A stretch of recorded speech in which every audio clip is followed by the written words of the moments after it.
Manoj ji Dubai से। राधे राधे जी। राधे राधे महाराज जी। महाराज जी, सबसे उत्तम मंत्र कौन सा है जो सभी उच्चारण कर सकते हैं? नाम भगवान का, और वो अनंत है। भगवान के नाम अनंत है, जिसमें किसी भी तरह का कोई विधि निषेध नहीं है। अपवित्र पवित्रो वा सर्वावस्थांगतो पिवा यह स्मरेत पुंडरीकाक्षम सवायाभ्यंतरा शुचि। वो बाह्य और अभ्यंतर से परम पवित्र रहता है और इसमें सबका अधिकार है। अहोवत स्वपचतो गरियान यद जिह्वाग्ये वर्तते नाम तुभ्यम। वो स्वपच भी सर्वश्रेष्ठ है जिसकी जिह्वा के अग्रभाग पर भगवान का नाम है। तो जो नाम प्रिय लगे, राम कृष्ण राधा हरि, ये सब भगवान के नाम है। नाम जपने कोई ऐसा कोई मंत्रोच्चारण नहीं है, कोई ऐसा मन ऐसे मंत्र कोई बाजार है क्या कि ऐसे खरीद ले? भगवान के नाम तो ठीक है, और मंत्र गुरु से लिए जाते हैं। हाँ, वो गुरु से लिया जाता है, वो थोड़ी कि बाजार है कि क्वालिटी बताइए इसकी क्या राकेश त्रिपाठी जी वाराणसी से। राधा वल्लभ शेरवंश महाराज जी, आपके चरणों में कोटि कोटि प्रणाम। महाराज जी, मोक्ष की अवधारणा या सिद्धांत क्या है महाराज जी? तीनों शरीरों से राग का त्याग हो जाना और अपने आत्मस्वरूप का अनुभव हो जाना, जिसमें पहचान है निर्माण, मान रहित हो जाना, अमोहा मोह रहित हो जाना, जित संग दोषा, किसी भी संग का प्रभाव अपने ऊपर ना पड़ना, अध्यात्म नित्या निरंतर आत्मस्वरूप में रमण करने वाला, विनिवृत्त कामा, जिसकी सारी कामनाएं शांत हो गई हैं, द्वंद्व विमुक्ता, जो मान सम्मान निंदा स्तुति सुख दुख लाभ हानि जन्म मरण में समान भाव को प्राप्त हो चुका है, ऐसा महापुरुष अव्यय पद का अधिकारी हो चुका है, मोक्ष पद का अधिकारी हो चुका है। जो तीनों शरीरों के राग का त्यागी और इन लक्षणों से युक्त है, वो मुक्त महापुरुष है। और जो मुक्त होना चाहता है उसे इन लक्षणों को धारण करना पड़ेगा साधना के द्वारा। बिना इन लक्षणों को धारण किए वो मोक्ष पद का अधिकारी नहीं हो सकता। ब्रजेश पांडे जी।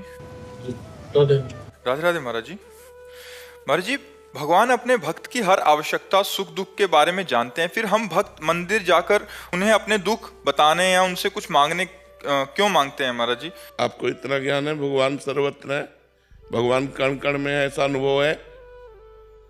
नहीं है। नहीं, प्रश्न क्यों उठा? लोग जाते हैं तो क्या उनमें भगवान तुमने नहीं देखा?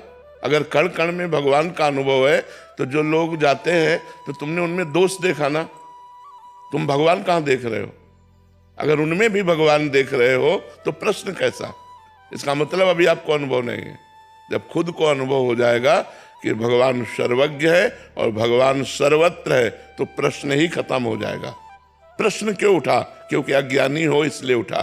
तो खुद का अनुभव अपने को देखो। अगर कोई भगवान को मंदिर में मानता है तो मानता तो है कि हाँ भगवान है, वो मानना शुरू किया है तो धीरे धीरे सिय राम में सब जग जानी वो अनुभव कर लेगा। लेकिन आप तो दोष दर्शन कर रहे हैं, आप उसमें भगवान ना देखकर दोष दर्शन कर रहे हैं। आप में सबसे बड़ी कमी है। बुरा जो देखन मैं चला, बुरा ने मिलिया कोय, जो दिल खोजो आपनो तो हमसो बिरान हो। हमारी स्थिति नहीं भागवती। अगर भागवती की स्थिति है तो प्रश्न क्यों? आप हमारी बात समझ पा रहे हैं आप? क्योंकि यहां अध्यात्म की शुद्ध चर्चा होती है। प्रश्न क्यों? प्रश्न है, इसका मतलब ज्ञान है। आप उनमें लोग देख रहे, भगवान नहीं देख रहे, तो आप क्या देख रहे? वो तो मंदिर में भगवान देख रहे, तुमको उनमें भगवान देखना चाहिए। अगर उनमें भगवान देख रहे तो प्रश्न कैसा? जाना चाहिए, मंदिर जरूर जाना चाहिए।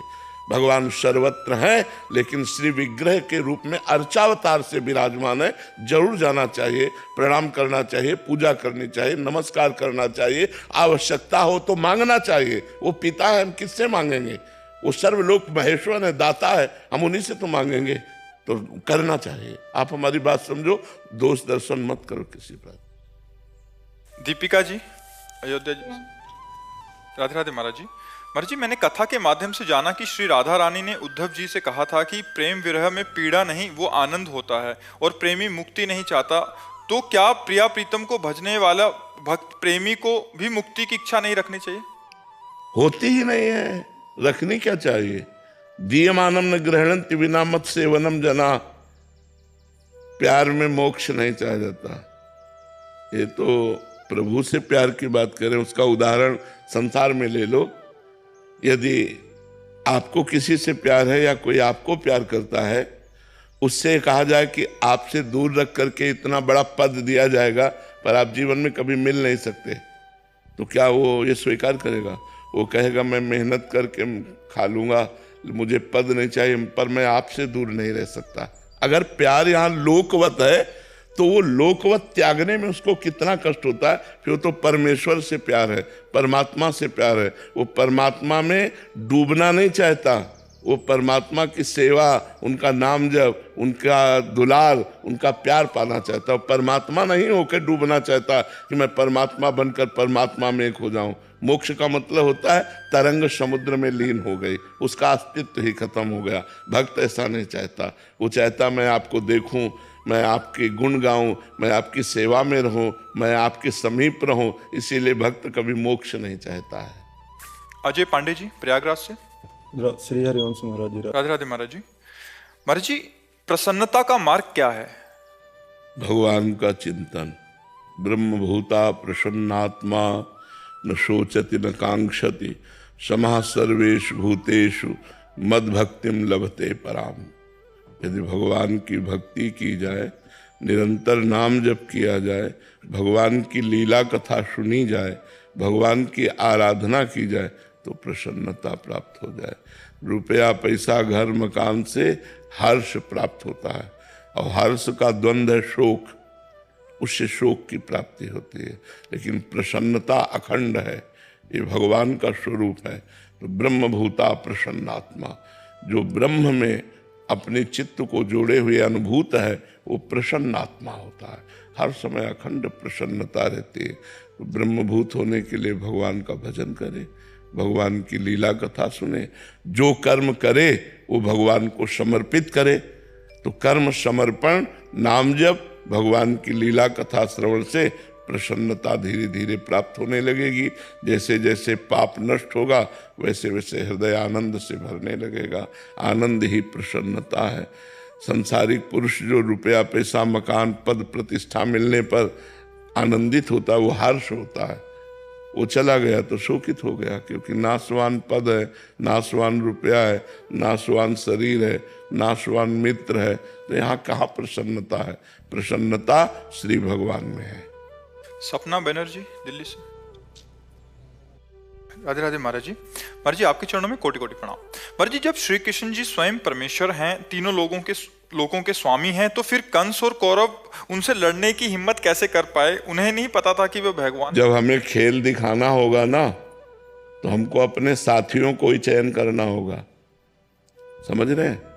ये रावण, कुंभकर्ण, हिरण्यकश्यप, हिरणाक्ष, ये कोई और नहीं है। शिशुपाल, दंतवक्र, ये कोई और नहीं है। ये भगवान के सब पार्षद हैं। जब लीला करनी है नाटक मंच में, तो एक लीला में एक विरोधी का रोल कर रहा है और एक अनुकूल रोल कर रहा है। फिल्म तो तभी अच्छी लगती है जब जितना टॉप का हीरो हो उतने टॉप का विलेन हो। विलेन तो कहते हैं, विलेन खलनायक नहीं, जितना टॉप का हीरो हो उतने टॉप का खलनायक हो, तब तो बढ़िया लगता है। नहीं लगता? बोले इसमें कौन? बोले हम। अरे बोले क्योंकि कलाकार बढ़िया ना। तो भगवान जब लीला करते हैं तो कलाकार बढ़िया चयन करते हैं। तो एक विरोधी कलाकार है और एक अनुकूल है। तो भगवान की ये लीला है। नहीं, जब आप कथा सुनने जाती है तो क्या सुनते? भगवान की लीला कथा सुन रहे हैं। भगवान की लीला है। तो भगवान के लिए किसी को मारने के लिए अवतार लेने की जरूरत थोड़ी है। उन्हीं के संकल्प से तो वो बलशाली बना है, उन्हीं के बल से तो पावरवान बना है। तो अपना बल दे करके आप स्वयं खेलते हैं उसके साथ। इसमें कोई आश्चर्य की बात नहीं है कि जैसे कंस है और रावण है, कुंभकर्ण है, या हिरण्याकश्यप या हिरणाक्ष है, ये सब भगवान के बल से ही बलवान है। भगवान ही सब बलों के बल है। भगवान ही अपना बल देकर और आप उनसे खेल खेलते हैं। बकाया भगवान के समान कोई है नहीं और भगवान को किसी के मारने के लिए अवतार लेने की जरूरत नहीं, लेकिन अवतार लेकर लीला करते हैं, हम गायन करके परम पद को जाते हैं। भगवान अवतार लेते हैं, अगर अवतार ना लिए होते और लीला ना होती तो हम कैसे लीला गायन करते, कैसे लीला श्रवण करते, कैसे हमारी भगवान में रुचि होती?